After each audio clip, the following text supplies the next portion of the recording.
ہمارے channel Urdu moral story میں خوش آمدید۔ ہمارے چینل سے روزانہ آپ کو سچی اسلامی کہانیاں سنائی جاتی ہیں۔ ان کہانیوں میں کوئی نہ کوئی ایسا سبق چھپا ہوتا ہے جو آپ کی زندگی سنوار سکتا ہے۔ آج کا واقعہ بھی ایسا ہی ہے۔ چلیے سنتے ہیں آج کی کہانی۔ آج اسکول سے چھٹی تھی۔ میں جلدی سے ناشتہ کر کے بھاگم بھاگ کھیل کے میدان میں پہنچ گئی۔ سہیلیوں کے ساتھ میدان میں اسٹاپو کھیل رہی تھی جب شبینہ نے چلا کر کہا، بھاگ گڈو، تیرا ابا آ رہا ہے۔ میں جو ایک ٹانگ اٹھائے پوری مہارت سے گوٹی کو کھانے سے باہر نکال رہی تھی، بے فکری سے بولی، ایسے میں نہیں آؤٹ ہونے والی، میں سچ کہہ رہی ہوں، تو دیکھ تو صحیح۔ وہ جھوٹ بھی ایسے ہی پکے انداز میں بولتی، سو میں نے توجہ نہ دی۔ ابا صبح جاتا ہے تو رات کو آتا ہے، تو اپنی آنکھیں صاف کر کے دیکھ، وہ تیرا ابا ہوگا۔ میں گوٹی کو کھانے سے باہر نکال چکی تھی۔ کمر پر ہاتھ رکھ کر تنزیہ بولی، یہ سچ کہہ رہی ہے۔ فاتح نے کہا، تو سامنے دیکھ تو صحیح۔ اب کی بار میں نے نظر اٹھائی تو دیکھا ابا واقعی سودے کا شاپر اٹھائے کھیتوں کے ساتھ بنی پگڈنڈی پر چلتے ہوئے نظر آ رہے تھے۔ وہ کسی مل میں مزدوری کرتے تھے۔ صبح نکلتے تو اندھیرا پھیلنے کے بعد ہی لوٹتے۔ آج ایسا پہلی بار ہوا کہ وہ صبح سویرے ہی واپس آ گئے۔ میری ساری سہیلیاں کبھی مجھے اور کبھی میرے ابا کو دیکھنے لگیں۔ ان کی نظروں میں کچھ عجیب سا تھا جو میں سمجھ نہیں سکی۔ ابا کی غیر متوقع آمد نے میرا دل خوشی سے بھر دیا تھا۔ ابا، میں چلاتے ہوئے ان کی طرف بھاگی، قریب پہنچ کر رکی۔ ابا، یہ سامان مجھے دے دیں۔ میں نے ان کے ہاتھ میں موجود سامان کی طرف اشارہ کرتے ہوئے کہا۔ انہوں نے ایک چھوٹا سا شاپر مجھے پکڑا دیا۔ میں شاپر اٹھائے خوشی خوشی ان کے ساتھ چلنے لگی۔ ابا کے ساتھ میرا واسطہ کم ہی پڑتا تھا۔ زیادہ تر جب وہ رات کو آتے تو میں سو چکی ہوتی، البتہ کبھی جاگ رہی ہوتی تو ان کے ہاتھ سے سامان لے کر رکھتی۔ وہ جو ہی چارپائی پر بیٹھتے، میں ان کی پلاسٹک کی چپلیں ان کے پاس لا کر رکھ دیتی۔ وہ غسل خانے سے ہاتھ منہ دھو کر باہر نکلتے تو فوراً ان کے ہاتھ میں آگے بڑھ کر تولیہ تھما دیتی، انہیں پانی پلاتی۔ امی ان کے لیے روٹیاں پکانے لگتی، میں ان کے آگے کھانا رکھتی۔ وہ چپ چاپ کھانا کھاتے رہتے اور میں ان کے پاس بیٹھ کر انہیں دیکھتی رہتی۔ مبادا انہیں کسی چیز کی ضرورت پڑ جائے، انہیں کسی چیز کی ضرورت پڑتی تو میں چراغ کے جن کی طرح فوراً ان کے سامنے ان کی مطلوبہ چیز لا کر رکھ دیتی۔ وہ کھانا کھا کر میرے سر پر ہاتھ پھیرتے، کبھی جیب سے کوئی ٹافی نکال کر مجھے دیتے تو میں خوشی سے نہال ہو جاتی۔ میں تب تک ان کے پاس بیٹھی انہیں دیکھتی رہتی جب تک وہ خود نہ کہہ دیتے، جاؤ گڈو، اب جا کر سو جاؤ۔ آج ابا کو شاید پہلی بار میں نے دن کے وقت گاؤں میں دیکھا تھا۔ میری خوشی کا تو جیسے کوئی ٹھکانہ نہیں تھا۔ سہیلیوں کے پاس سے گزرتے ہوئے میں نے فخریہ انداز میں انہیں مسکرا کر دیکھا۔ وہ مجھے حیرت سے دیکھ رہی تھیں۔ میں انہیں طنز کر کے ابا سے بولی، ابا، آج جلدی آ گئے؟ مل میں ہڑتال تھی اسی لیے جلدی آ گیا، انہوں نے مختصر جواب دیا۔ ابا کو گھر چھوڑ کر جو ہی میں باہر کی طرف لپکی، ابا بولے، کہاں جا رہی ہو؟ میں نے کہا، سہیلیوں کے ساتھ کھیلیں، لاپرواہی سے جواب دیا تھا۔ تب ابا دھاڑ کر بولے، چپ چاپ ادھر آ کر بیٹھ جا۔ میں سہم کر انہیں دیکھنے لگی۔ اب تو چھوٹی نہیں رہی جو یوں لڑکیوں کے ساتھ اچھل کود کر رہی ہے، جا جا کر ماں کا ہاتھ بٹا۔ آج پہلی بار ابا مجھ سے ایسے بولے تھے۔ خوشی کا احساس پل میں غم میں تبدیل ہو گیا، میری آنکھوں میں آنسو رسنے لگے۔ وہ میدان میں تو مجھ سے بڑی لڑکیاں بھی کھیلتی ہیں۔ میں نے آنسو پر قابو پاتے ہوئے مشکل سے کہا، باپ سے زبان چلاتی ہے، تجھے شرم نہیں آتی؟ غصے کے مارے ان کے منہ سے جھاگ اٹھنے لگے۔ خبردار جو آئندہ مجھ سے زبان چلانے کی کوشش کی۔ یہ پہلی بار تھا جب مجھے حکم زبانِ بندی ملا تھا۔ میں حیرت اور دکھ سے ابا کو دیکھتی رہ گئی۔ آج ہمارا 5ویں کلاس کا نتیجہ تھا۔ یہ پرائمری اسکول تھا، گویا ہم سب کا اسکول میں آخری دن تھا۔ میری ساری سہیلیاں اداس تھیں، ہم سب دل میں دکھ چھپائے مسکراتے ہوئے ایک دوسرے کو دیکھ رہی تھیں۔ نتیجے کا اعلان ہوا تو کلاس میں میری پہلی پوزیشن تھی۔ مس نے مجھے رزلٹ کارڈ دیتے ہوئے کہا، گڈو، تم بہت لائق ہو، آگے ضرور پڑھنا۔ جی مس، میں نے شرماتے ہوئے کہا۔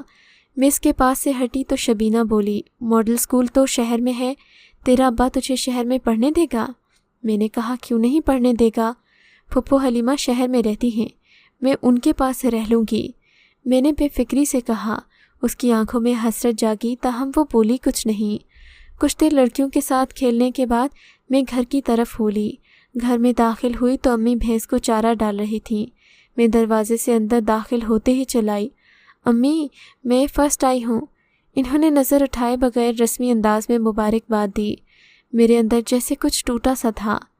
امی میں آگے پڑھنا چاہتی ہوں، میں نے ڈرتے ڈرتے کہا تو بولی۔ امی نے مجھے غصے سے کہا، ہوش میں تو ہے، تیرا ابا تجھے کبھی شہر میں داخلہ نہیں دلوائے گا۔ اماں مس کہہ رہی تھی کہ تم بہت لائق ہو، آگے ضرور پڑھنا۔ میں نے کہا، آپ ابا سے بات کرو نا، مجھے کوئی شوق نہیں تیرے باپ سے بے عزت ہونے کا، تجھے بہت بات کرنی ہے تو خود کر لے۔ امی کہہ کر کام میں مشغول ہو گئیں۔ ابا نے مجھے پہلی بار ڈانٹا، اس کے بعد میں نے باہر جا کر کھیلنا بالکل چھوڑ دیا۔ چند دن تک میں نے ابا سے خفگی بھی دکھائی۔ مجھے توقع تھی کہ ابا کو اپنے رویے کا احساس ہوگا، وہ مجھے گلے سے لگائیں گے کہ انہوں نے اپنے رویے سے مجھے تکلیف دی تھی، مجھ سے معافی مانگیں گے، لیکن انہوں نے کوئی پرواہ نہیں کی تو میں خود ہی مان گئی۔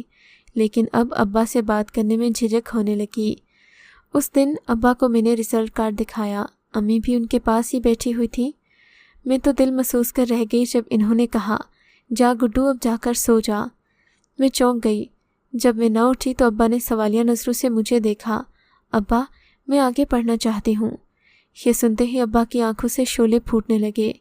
آج یہ بات کہہ دی ہے، آئندہ منہ سے مت نکالنا، لڑکیوں کا کام ہانڈی روٹی کرنا ہوتا ہے، تو نے جتنا پڑھ لیا بہت ہے۔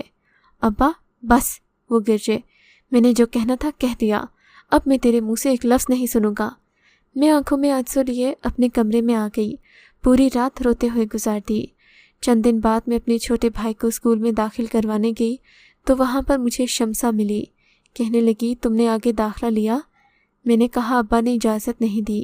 کہنے لگی، کوئی بات نہیں، پڑھنا لکھنا آ گیا ہے، ضروری نہیں کہ تم اسکول جاؤ، میں تمہیں کتابیں دے دیا کروں گی، تم وہ پڑھتی رہنا۔ میں نے کہا، ٹھیک ہے۔ اس دن انہوں نے مجھے بچوں کی کہانیوں کی کچھ کتابیں دے دیں جو میں نے چند دن میں انہیں پڑھ کر واپس کر دیں۔ پھر یہ معمول بن گیا، میں گھر کے کام کاج کے بعد شمسا سے لی گئی کتابیں کھول کر بیٹھ جاتی۔ امی کو میرا کتابوں میں سر دیے رہنا پسند نہیں تھا، وہ مجھے منع کرتی، لیکن میں باز نہ آتی، الٹا انہیں کتابوں کی اہمیت سمجھانے کی کوشش کرتی۔ وہ چٹی ان پڑھ تھیں، میری باتیں ان کے سر سے گزر جاتی، کہتی، زیادہ باتیں نہ کیا کر۔ چند سالوں میں نے سینکڑوں کتابیں پڑھ ڈالیں، ان میں ڈائجسٹ، ناولز، افسانے، مذہب، ہر قسم کی کتابیں شامل تھیں۔ اس سے میرے شعور کی سطح تو بلند ہو گئی، لیکن فائدے کے بجائے مجھے الٹا نقصان ہوا۔ گاؤں کے لوگوں کی زندگی ایک دائرے میں قید تھی جس سے باہر نکلنے کا وہ سوچ بھی نہیں سکتے تھے۔ ان کی سوچ محدود تھی، اور ابا تو دن بھر مزدوری کرتے رہتے تھے، انہیں بھی ان چیزوں سے کوئی لگاؤ نہیں تھا۔ کوئی بھی فیصلہ ہوتا گاؤں کے مرد خود ہی کیا کرتے تھے۔ امی ابا تو ایک دوسرے سے بات تک نہ کرتے، ان کا رشتہ تو غلام اور باندی والا تھا۔ ابا نے میرے سامنے کبھی بھی اماں کو اگرچہ مارا تو نہیں تھا، لیکن ان کی ڈانٹ ٹپٹ امی کے لیے معمول کی بات تھی، اسی لیے میں بھی ان سے ڈری سہمی رہتی تھی۔ اپنے ارد گرد جب میں ایسے لوگوں کو دیکھتی تو مجھے دکھ ہوتا۔ میری خواہش تھی کہ مجھ سے چھوٹے 2 بھائی اور ایک بہن بھی پڑھ لکھ جائیں، لیکن ماحول کا اثر میرے دونوں بھائیوں پر اتنا غالب تھا کہ وہ میری بات ہی نہ سنتے، کہتے کہ جب پڑھ کر بھی مزدوری کرنی ہے تو پھر کیا فائدہ۔ قصور ان کا نہیں تھا، قصور ہمارے ماحول کا تھا، ان اساتذہ کا تھا جو بچوں کو صحیح طریقے سے پڑھاتے نہیں تھے۔ بھائیوں سے مایوس ہو کر میرے پاس چھوٹی بہن بچی۔ مجھے پتا تھا کہ پرائمری کے بعد اسے پڑھنے کی اجازت نہیں ملے گی، مگر پھر بھی میں اسے تعلیم کے بارے میں بتاتی رہتی۔ وہ میری باتیں بغور سنتی، اس کی آنکھوں میں بھی خواب جگمگانے لگتے، جبکہ امی یہ سب دیکھ کر ناگواری کا اظہار کرتیں۔ کبھی کبھی مجھے لگتا کہ وہ ٹھیک کہتی ہیں، جب ہم لوگ ابا کے سامنے کچھ کہہ نہیں سکتے، اپنے علم سے فائدہ نہیں اٹھا سکتے تو پڑھنے کا کیا فائدہ۔ لیکن وقت کا پنچھی حالات سے بے پرواہ اپنی دھن میں پرواز کرتا رہا۔ میں بلوغت کی سرحد پار کر چکی تھی۔ جمال اور کمال میرے بھائی شہر میں کام کرتے، ہفتے میں 1 آدھ بار گاؤں آ جاتے تھے۔ شاہدہ بھی پرائمری کے بعد اسکول سے گھر بیٹھ گئی تھی۔ میں نے 18ویں سن میں قدم رکھا ہی تھا کہ میرا رشتہ آ گیا۔ کیسر کے ابا ذمہ دار تھے اور وہ میری پھپھو کا بیٹا تھا، اور کسی لڑکی کے لیے یہ رشتہ آتا تو وہ خوشی سے پھولے نہ سماتی، مگر میرے لیے کیسر قابل قبول نہیں تھا، کیونکہ اس کی اکھڑ مزاجی گاؤں بھر میں مشہور تھی۔ خواتین کو وہ پاؤں کی جوتی سمجھتا تھا۔ میں نے اسے کئی بار اپنی ماں سے بدتمیزی کرتے دیکھا۔ ماں نے جب مجھے کیسر کے رشتے کا بتایا تو میں دھک سے رہ گئی۔ میں نے کہا ماں میں یہ شادی نہیں کر سکتی، لیکن پھر میری کس نے پوچھنی تھی؟ مجھے تو بنا مرضی پوچھے ہی ایک کھونٹے کے ساتھ باندھ دیا گیا اور میں نے اف تک نہیں کی۔ میں نے ابا سے بات کرنے کی کوشش کی لیکن انہوں نے مجھے مار پیٹ کر چپ کروا دیا، جبکہ امی تو ابا سے اتنا ڈرتی تھیں کہ وہ مجھے ان کے سامنے بات تک نہ کرنے دیتیں۔ شادی کے معاملے میں میں نے پہلی بار اپنی باپ کے سامنے اپنا حق ماندا تھا، لیکن انہوں نے زورے بازو سے میری زبان بند کروا دی۔ اور پھر وہ دن بھی آ گیا جب میرے لیے مہندی کا جوڑا اور مایوں کے کپڑے آ گئے، لیکن مجھ پر ایک جنونی کیفیت طاری تھی۔ میں نے کہا میں یہاں سے جاؤں گی تو زندہ نہیں، میرا جنازہ اٹھے گا، ابھی میں زندہ ہوں، خدا کے لیے تم لوگ یہاں سے چلے جاؤ۔ مایوں اور ڈھولکی کے لیے آئی لڑکیوں سے میں نے کہا تو وہ سب بھی حیران رہ گئیں۔ میں پھوٹ پھوٹ کر رونے لگی۔ عورتیں اور لڑکیاں میرے یہ تیور دیکھ کر کمرے سے باہر نکل گئیں، لیکن ان کی آوازیں مجھے سنائی دے رہی تھیں۔ کہنے لگیں اس پر کوئی جن عاشق ہو گیا ہے۔ اب عورتیں آپس میں یہی باتیں کر رہی تھیں کہ مجھ پر کوئی جن عاشق ہو گیا ہے۔ امی کو مشورے دیتی کہ وہ پیر صاحب کو بلا لائیں۔ امی لوگوں نے کیسر کے گھر والوں کو تو کچھ نہیں بتایا، مگر یہ خبر چھپ نہیں سکتی تھی۔ ان لوگوں کو یہ اطلاع ملی تو ان کے گھر سے شادی کی تیاری کے سلسلے میں آتش بازی کی آوازیں آنا بند ہو گئیں۔ کیسر اسی وقت ہمارے گھر آ گیا۔ مردوں کا جرگہ بیٹھا، انہوں نے فیصلہ کیا کہ نکاح ابھی پڑھا لیتے ہیں، رخصتی اگلے دن ہوگی۔ ان میں سے کوئی شخص مولوی صاحب کو بھی بلانے چلا گیا۔ تب ابا میرے کمرے کا دروازہ پیٹنے لگے۔ کیوں باپ کی عزت کا تماشا بنا رہی ہے؟ ان کی درد بھری آواز نے میرا سینہ چیر دیا۔ میں نے اٹھ کر دروازہ کھولا تو ٹوپی میرے قدموں میں پھینک دی۔ ان کا جھکا سر دیکھ کر میرے دل میں درد کی ٹیس اٹھی۔